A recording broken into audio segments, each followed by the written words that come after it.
Sir Ravishankar గారు చెప్పండి. ఏదైనా పథకం తీసుకొచ్చినప్పుడు దాని గురించి మాట్లాడే హక్కు ప్రతిపక్షానికి ఉంది.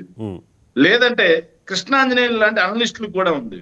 మాట్లాడే వాళ్ళందరూ దొంగలే, మాట్లాడడానికి లేదు అంటే మా వాక్ స్వాతంత్రాన్ని హరించినట్టే.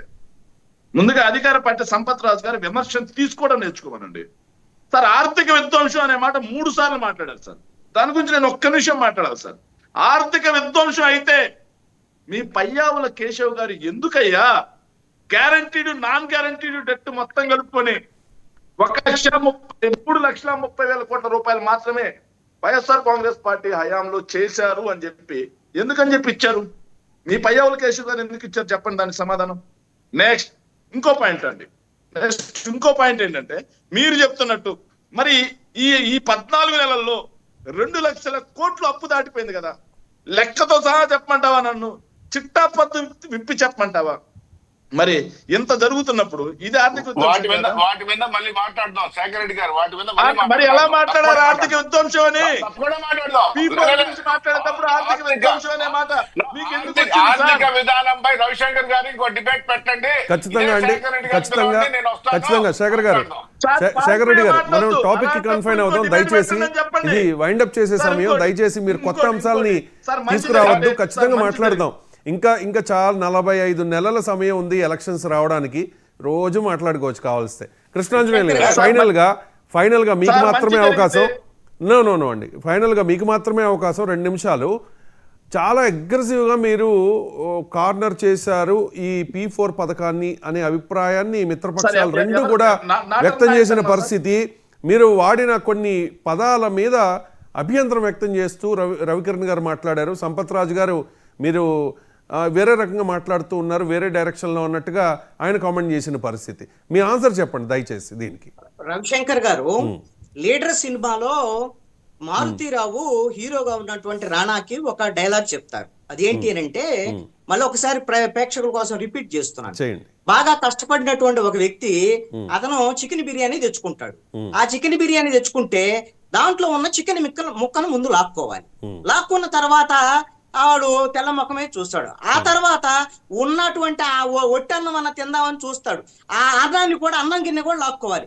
అప్పుడు బేల ముఖం వేస్తాడు. అప్పుడు రైస్ ఫ్రీ అనాలి అని చెప్పేసి ఇది ప్రభుత్వం ఇలాగా మధ్య పెట్టాలి అని చెప్పాడు.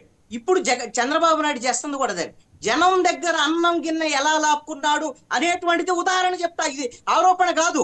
ఆంధ్రప్రదేశ్ లో ఈ రోజున ఫేజ్ 2 పేరుతో అమరావతిలో ఇంకా 44 లక్షల ఎకరాలు తీసుకుంటామని చెప్తున్నటువంటి చంద్రబాబు నాయుడు, ఇండోసోల్ పేరుతో 1000 ఎకరాలు, ఉత్తరాంధ్రలో 1000 ఎకరాలు, ఈ రోజున కొన్ని లక్షల ఎకరాలు ఈ రోజున రైతుల నుంచి తీసుకొని కార్పొరేట్లకు పంచేటువంటి ప్రయత్నం చేస్తున్నారు. మన డెవలప్మెంట్ కావాలంటే కావాల్సిందే, మీరు డెవలప్మెంట్ కార్పొరేట్లకు ఇవ్వాల్సిందే. మనకున్నటువంటి లీజు విధానంలో ఇవ్వాలి అయినటువంటి విధానాన్ని వదిలిపెట్టి ఎవరికి వాళ్ళకి అమ్మేటివి ఇంకా సేల్ డీడ్ పెడతామని చెప్పేసి నిన్న క్యాబినెట్ లో తీర్మానం చేశారు. అంటే 1 ఎకరాగిన రైతు దగ్గర నుంచి వెళితే రైతు కుటుంబంతో పాటుగా కనీసంగా వ్యవసాయ కూలీ కుటుంబాలు 5-6 కుటుంబాలు వీధిన పడేటువంటి అవకాశం ఉంది. ఆంధ్రప్రదేశ్ లో భవిష్యత్తులో ఆహార భద్రతకు సంబంధించినటువంటి ఒక ముప్పు ఏర్పడేటువంటి విధంగా ఆంధ్రప్రదేశ్ ప్రభుత్వం ఈ రోజు వ్యవహరిస్తున్నటువంటి పరిస్థితి ఉంది. ఖచ్చితంగా మీరు డైవర్ట్ పాలిటిక్స్ లో భాగంగానే మీరు చెయ్యలేనటువంటి పనుల్ని దాన్ని మభ్యపెట్టడం కోసం, ప్రజల్ని డైవర్ట్ చేయడం కోసం వాళ్ళ చేతిలో ఉన్నటువంటి భూమిని లాక్కొని ప్రజలందరినీ కూడా ఈ రోజున నడి రోడ్డు మీద నిలబెట్టి మీరు ఈ రోజున P4 అనేటువంటి పేరుతో మీరు మభ్యపెట్టేటువంటి విషయాలను చెబితే ఎలా నమ్మాలి? ఇది దీన్ని ఏ విధంగా ప్రజలను ఉద్ధరించేటువంటి కార్యక్రమంగా సూచనలు చేయాలి అని నేను అడుగుతున్నా. సూచనలు ఒక నిమిషం వైండప్ చేద్దాం. సూచనలు సద్విమర్శలు చేయొచ్చు, విమర్శలు కూడా చేయొచ్చు. అంటే పథకం చాలా మంచిది, ఖచ్చితంగా ఒక దాతృత్వం మంచిది, ఆచరణ మంచిగా లేదు. ఓకే, ఆ ఆచరణలో ఉన్న ఇబ్బందులకు సంబంధించి ఇలాంటి పెద్దలు, సీనియర్ జర్నలిస్టులు, అనలిస్టులు ఖచ్చితంగా మంచి సలహాలు ఇవ్వండి. పెట్టినప్పుడు రవిశంకర్ ఏ గారు, సలహాలు ఇచ్చే రవిశంకర్ ప్రయోజనం గారు, అండి? ఒక్క Right. నిమిషం. నిద్రపోయే వాళ్ళైతే నిద్ర లేపొచ్చు, నిద్ర నటించే వాళ్ళని నిద్ర లేపలేము. Right. ఆంధ్రప్రదేశ్ ఒక్క ప్రభుత్వం నిమిషం. P4 అని ప్రజల్ని వంచించి రవిశంకర్ గారు. మోసం చేసేటువంటి Right. దిశగా రవిశంకర్. ఆలోచనలు రవిశంకర్ గారు. చేస్తుంది. Right. ఇది Right. నేను స్పష్టంగా చెప్తున్నాను. Right. రవిశంకర్ గారు. ప్రజల చేతిలో ఉన్నటువంటి అందరం గిన్నెను లాక్కొని ఈ రోజున రైస్ ఫ్రీ అంటే కుదరదు. రైట్ ఒకే నిమిషం అండి రవిశంకర్ సంపత్ రాజు గారు, ఒకే నిమిషం. ఒకే నిమిషం. ఇప్పుడు మొత్తం మీద కృష్ణాంజలి గారు మాట్లాడిన ప్రతి మాటలు కానీ తీసుకున్నట్లయితే అక్కడ స్టార్టింగ్ పాయింట్ నుంచి ఎండింగ్ పాయింట్ దాకా ఒక్క మాట మాత్రం ఆయన ఒక మాట చెప్పాడు.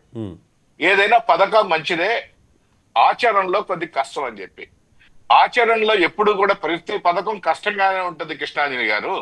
ఆచరణ సాధ్యం చేయడమే ప్రభుత్వ లక్ష్యం. ఆ విధంగా తీసుకెళ్తారు. అంతేగాని దాని మీద మీరు సూచనలు సలహాలు ఇవ్వండి. రైట్ కానీ చాలా మీలాంటి చాలా వ్యక్తులు అసాధ్యం కూడా, అనుకున్న మీలాంటి వ్యక్తులు అసాధ్యం అనుకున్న విమర్శలకే చాలా పనుల్ని పుట్టేమో, ఒక్క నిమిషం విమర్శలకే సంపత్ రాజు గారు, చేర్చడం అనేది కరెక్ట్ కాదు. రైట్ విమర్శలకే అసాధ్యం మేము అనుకున్న పుట్టామన్నట్టుగా ఉండడం కరెక్ట్ కాదు. అసాధ్యం అనుకున్న చాలా పనుల్ని సుసాధ్యం చేశారు చంద్రబాబు నాయుడు గారు. చూద్దాం మరి ఈ పథకం ఏ రకంగా అమలు అవుతుందో, అమలులో ఏదైనా ఇబ్బందులు ఉంటే దాన్ని ఎలా అధిగమిస్తారో అనేది వేచి చూడాల్సిన అంశం. Thank you so much Krishnanjaneyulu గారు, సంపత్ రాజు గారు, అలాగే రవికిరణ్ గారు, శేఖర్ రెడ్డి గారు, మీకు కూడా ధన్యవాదాలు. ఇది ఇవాల్టి బిగ్ డిబేట్. మళ్ళీ రేపు కలుద్దాం, చూస్తూనే ఉండండి.